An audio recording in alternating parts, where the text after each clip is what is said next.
everyone, it's Helen here from Helen Chapman Handmade Crafts, and welcome to lesson 8 of Stampin' Basics. It's gone super quickly.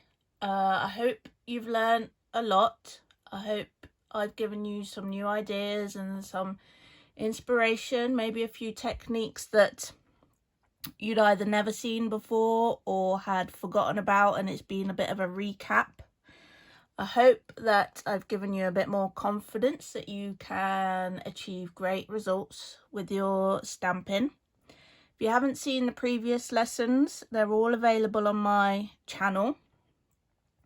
At the end of this lesson, this is the end of the main series, and what I'll do is I'll pop them all into a playlist. So if you head to the playlist section, you'll be able to watch them all in turn.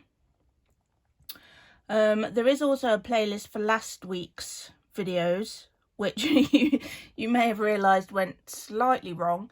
They're in sections.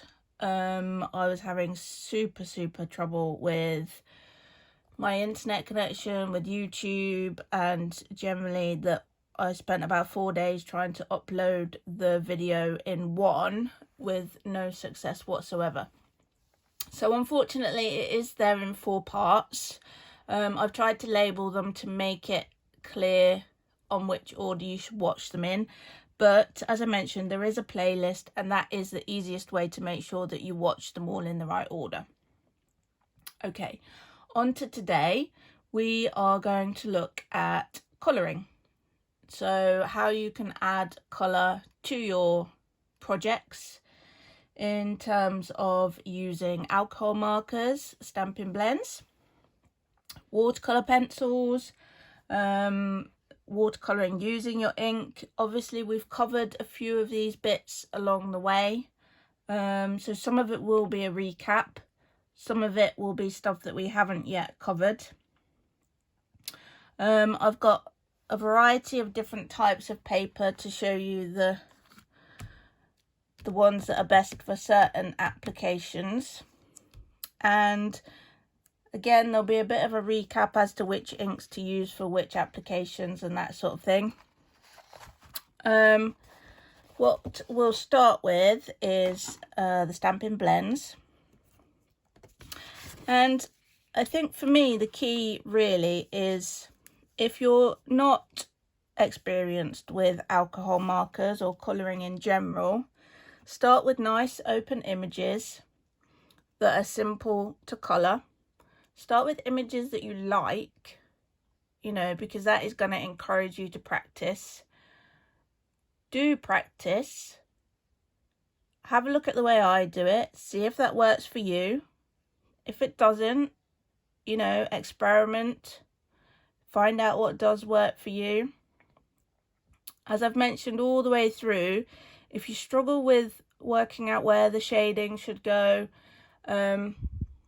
what I normally do is just do an internet search for an image of what it is I'm trying to colour, and that will give you an idea of where the dark shade, where the light should be on that type of image, because it's all based on the shape of what it is you're trying to colour and where the light is coming from.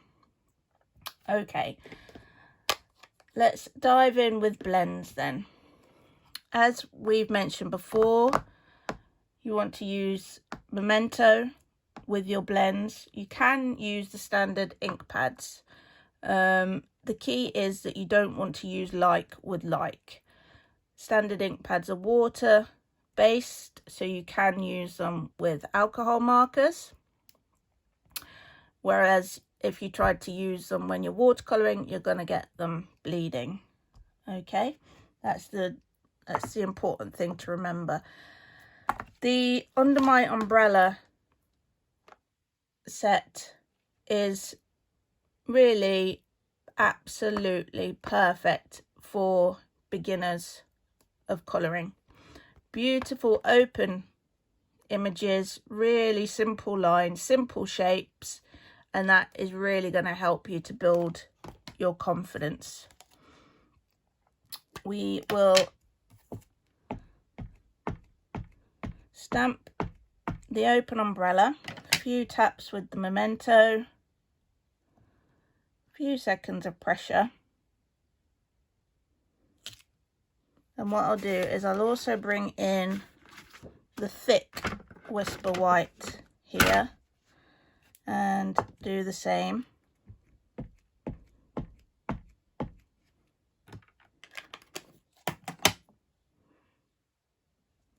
Now, with the thick Whisper White, what you may find is that it soaks up a little bit less of the ink, which means you might find you get more vibrant images. Personally, I don't think it makes a massive difference, but some people do prefer to use the thick.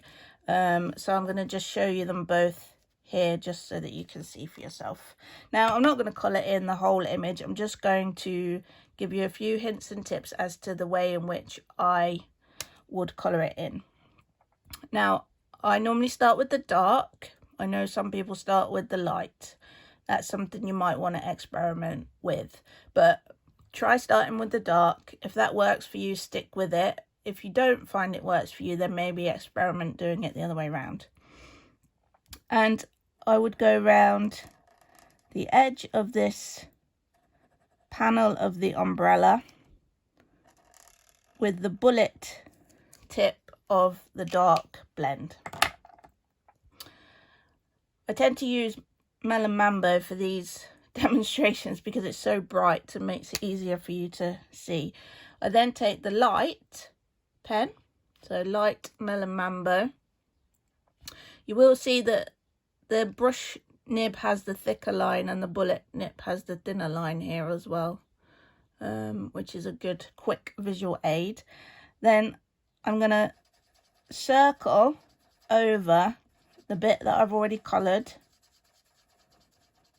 in the dark, and that's just going to blend out that line that we've got. I'm going to continue circling into the middle, and then I'll go over it again. You might not see the blend happen straight away. It takes a while for them to blend together. I'm going to do the same on the Whisper White thick. Again, the dark, just using the bullet nib to outline that panel. Bullet nib of the light, circle round, just getting that all to blend out. Round again, just to encourage that all to blend together like so. Now, I don't know, we could do with leaving it for a minute to be able to tell, but you may see there is a slight difference between the two, the thicker Whisper White and the standard Whisper White. If you've not got both, or if you've not got much of the thicker, then personally I don't think it's a big enough difference to warrant always using the thicker. If you really do want a really super vibrant image, then maybe consider using the thicker one. The other thing we should be able to see is the difference on the back. You can see it just comes through that little bit more on the standard Whisper White than it does on the thicker. But either way, make sure you're colouring onto your grid paper so that you're not ruining anything that might be underneath. Okay, I'll just give you a bit more of a close-up of that and see if you can see the difference. You can see maybe this has soaked in slightly more, so you get more of a kind of a little bit of a textured feel to it maybe, whereas that is more of a smooth image. But you know, personally, I don't think it's a big enough difference to warrant always using the thick. Okay, so just to recap with the blends, they're alcohol markers. You want to stamp in Memento. Start off with some nice open images. Practice, practice, practice, and then move on to more detailed images. Personally, I start with the dark outline, then go in circular motions to help with the blending with the lighter one.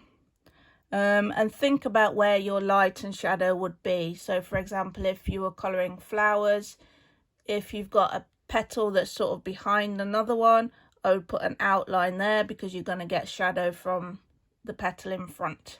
But top tip, internet search for an image to give you some idea of where the dark and light would be. The other thing with like buds, flower buds or something like that, what you often find in real life is that buds start off darker and the flowers lighten as they open up and get older. So that's another thing that can help add a little bit of realism to your colouring. Okay, let's move on. If you do have any questions regarding the blends, do shout, and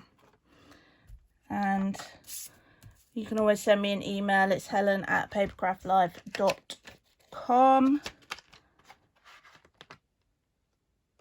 Right, now here I've got the watercolour pencils selection number 1, and you can see we've got Real Red, Calypso Coral, Pumpkin Pie, Daffodil Delight, Old Olive, Bermuda Bay, Pacific Point, Rich Raspberry, Melon Mambo, Early Espresso, Basic Grey, Basic Black and Whisper White. There is a second set with more colours. When we're watercolouring, we don't want a water-based ink because when we apply the water, we're going to get bleeding. What we want to use is a StazOn. Now, the trouble with StazOn and StazOn cleaner is they can be quite harsh on your photopolymer type stamps. And how I tend to get around that is I either clean them with the cleaner and then also clean them under the tap ever so quickly once I've used them and take that chance, or I emboss, because when you're embossing you're creating that outline, but you know that is set now, that is heat set. If you apply water to it, it doesn't matter. If you apply the blender pens, it doesn't matter. That is going to be fixed. And I just wanted to show you on a piece of crumb cake cardstock that the watercolour pencils will lay down onto coloured card. And of course you can use the pencils in any number of ways.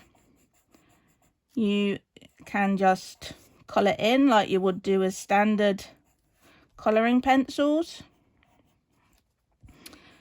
And I'm just going to lay down some colour.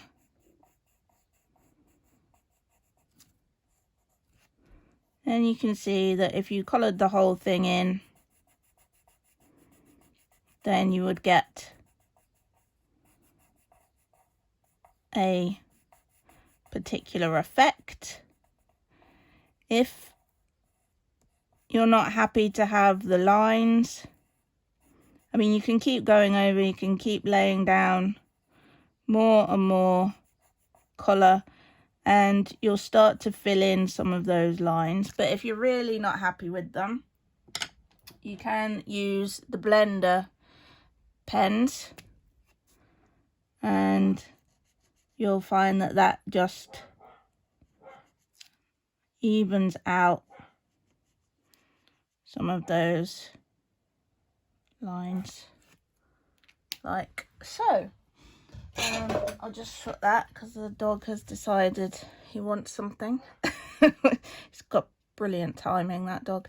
What I would say, these come in a pack of 3, and I would, both of the tips are actually the same, so I would try to keep a nib for each kind of colour, if you like.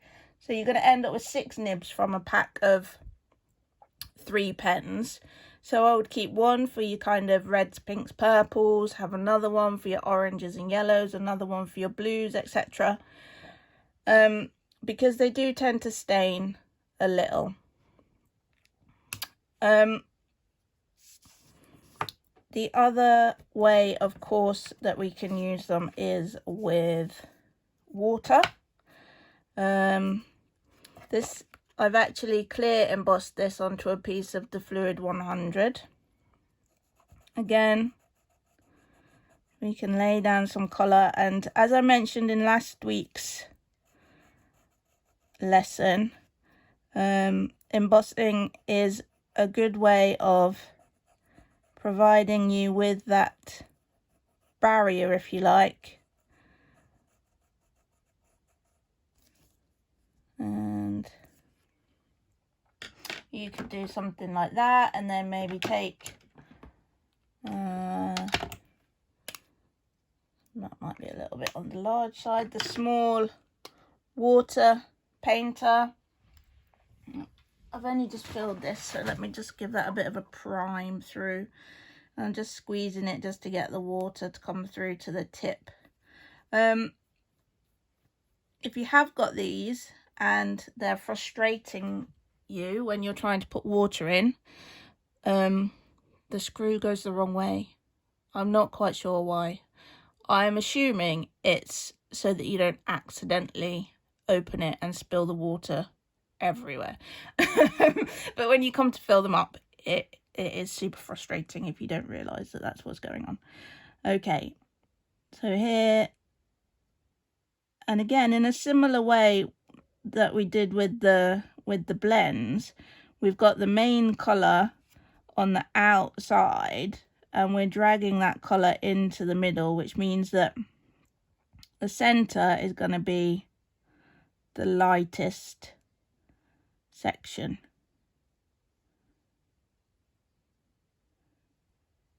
And obviously watercolour gives you an entirely different effect.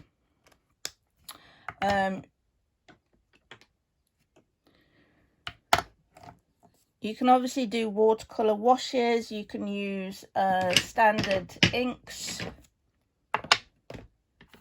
to pick up. You may know I like to use my blocks as palettes, and we can pick that up and colour. Obviously the amount of colour in your ink pad is much more than in your pencil, so you're going to get a different look. Let's blend some of that out a little. You can use the really wide one to create a wash. Let's see if we can get this primed through. Here we go. So just applying some water to there and allowing it to take our ink. The more water you apply in the first place, the more it's just going to move itself, but you can apply extra water from this brush and you're going to be able to extend that and keep going and going and going until you've got a really light shade of pink. You can also use the blender pens with the markers. You can of course colour directly with the markers. You will find that you'll get some lines, but if you just want to colour something quite small or just colour something quite quickly, you can do that. If you want a really sort of, what's the word, subtle effect, you can actually just pick up ink off of the brush tip of your marker with your blender pen, and you're going to get a really subtle version of that colour, and you're going to be able to blend that out. That's another possibility. And shimmery white is also really good for watercolouring. It's nice and thick, but you also get that lovely sparkle and shimmer as well. Oh, I think I've dunked that in my, yeah, not too bad. Dunked that in there. One of my favourites, the brayer. And quick reminder, if you're using the brayer, into your ink pad and always rolling forwards. If you're rolling backwards and forwards, you're only going to be covering one part of the sponge, and you can get some really nice effects with that. Again, you can kind of keep going and it'll fade out, which means you can get an ombre effect, or you can blend that into another colour. And the more you go over and over and over, the more of these lines you'll lose and the smoother that will become. So persevere, be patient, and just keep going over and over and over. You've also got the daubers, which do a similar thing.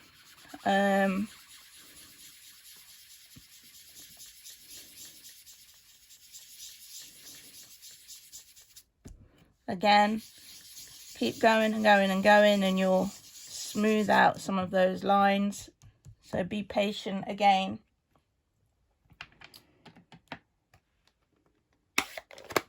You've got the spritzers as well, which are great. Where have I put my little watercolour piece? Oh, I think I've pretty much filled it, haven't I? Let's flip it over, go again.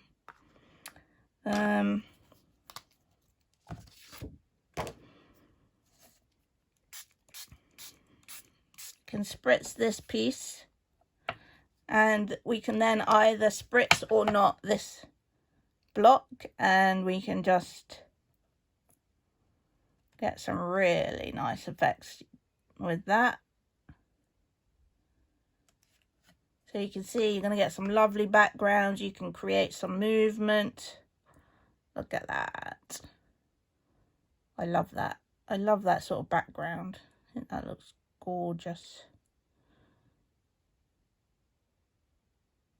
Then of course you can heat set it. You will get more movement if you heat set it, so just be careful. If you don't want any extra movement, then just let it dry naturally if you can. I'm covered now, look at that. It's going to be days and days of melon mambo everywhere. Right, just trying to give myself a bit of a clean up there. Let's bring in another bit of watercolour paper. Mop some of this mess up. Give that a bit of a clean. My trusty tea towel.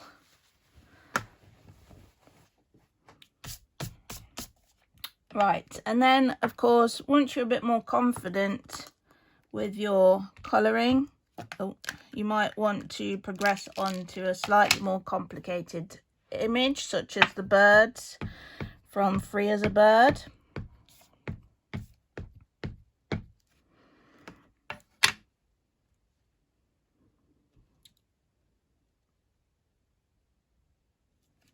So that's what stays on. I'm just going to do a few and then I can show you.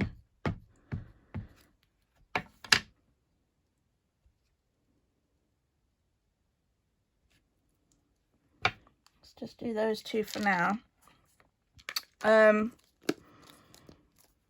best thing, I think, if you're not confident, is to actually just do something quite abstract, quite artistic, and it will look like that was your design, which it was. That was your intention, which it was. But it will mean there's no pressure to create absolutely photorealistic results. I'm just going to grab another block and we'll just take a bit of soft suede. There's our palette. And we'll give our, once these are sort of this colour, the best thing to do is just squeeze plenty of the water through and just rub it on a tea towel or something like that, and you'll see that it does kind of clean itself. And then you're not going to contaminate the colours that you're using next. So we could just merrily colour this little bird in, and you might want to start out putting the colour down around the edge in a similar way that we would do with the blends. And then of course we could blend that out towards the middle. So you're going to get lighter effects as you go further into the middle, and you can see that's blending out really, really nicely. Yeah, and then we might want to go around the head with a bit of the darker colour, and again we might blend that out towards the centre. And then we might colour the beak in, and you know, that's a fairly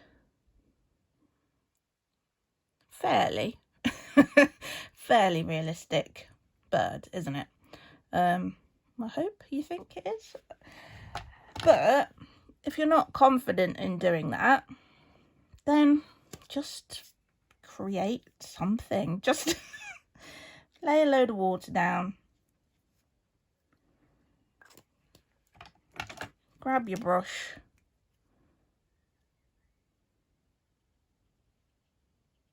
go around the edge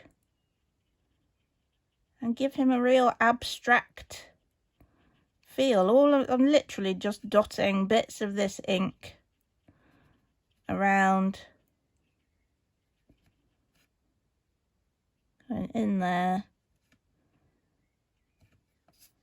And no, it's not as realistic as that one, but it's a bird, isn't it? And you know, I think that looks really quite nice. And I've done a lot of watercolor like this with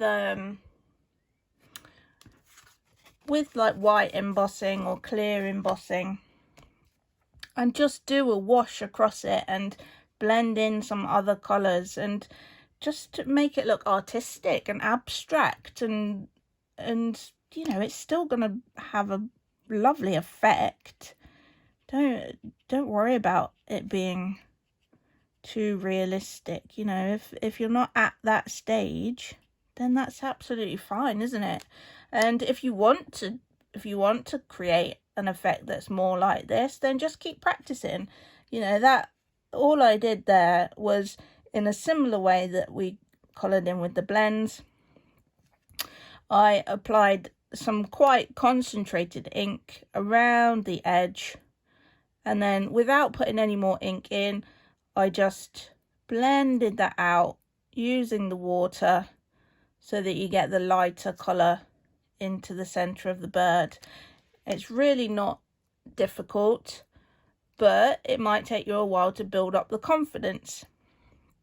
And the only way you're going to do it is to practice.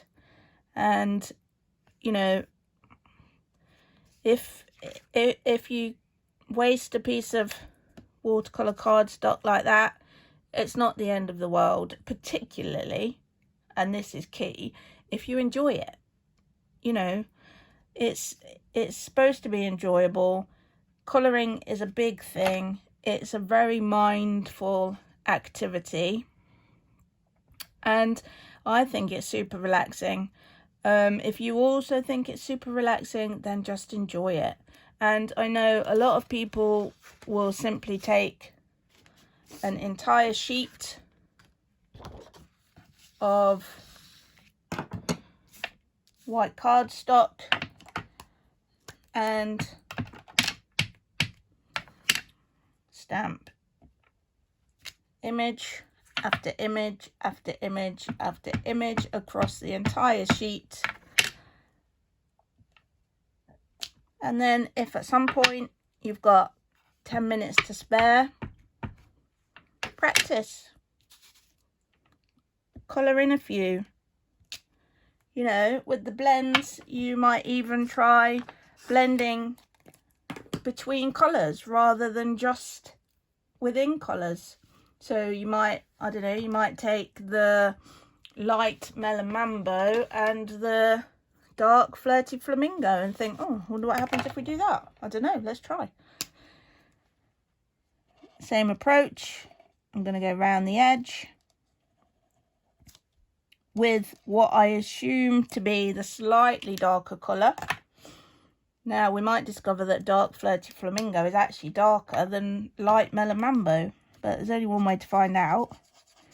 And then we're going to take that, we're going to circle round, colour into the middle, circle around the edges again, just to give that a bit of a helping hand with the blend, and you've got a different look. You might decide to do all 3 panels of the umbrella in completely different colours. You know, just enjoy it, practice, and don't worry if you make a few mistakes along the way. We all waste bits of cardstock, don't we? But if we chalk it down to experience and enjoy the process, then that's the main thing, isn't it? So to recap, I hope you think we've covered everything. I hope we've covered everything. If you're a novice, start out with something like the Under My Umbrella stamp set, nice open images. And this applies whether you're watercolouring or using alcohol markers. Practice, practice, practice. Don't be hard on yourself if it goes wrong. Just keep trying. Make sure you're using the right ink with the right colouring technique. Stampin' blends, you want memento. Watercolouring, you want stays on. If you're worried about your photopolymer, then consider heat embossing. Don't forget to do watercolour washes as fantastic backgrounds, and again you can blend different colours, it doesn't have to be a single colour. Don't forget that you can either go for realistic or you can go for abstract. I think they're both fantastic. The pencils work on different colours of cardstock. That one is using the blender pen. Don't forget the shimmery white, also perfect for watercolouring. You've got the reinkers as well if you wanted just to daub a little bit on to a block. Use your blocks as palettes. If you want to lay down a lot of colour, you've got your sponge brayers. You've also got your daubers. And don't forget you can apply ink to stamps with your daubers. go back to probably my ink lesson if you want a bit more information about that. You see I'm pointing at you. You go back. Yeah, sorry about that, it's still early.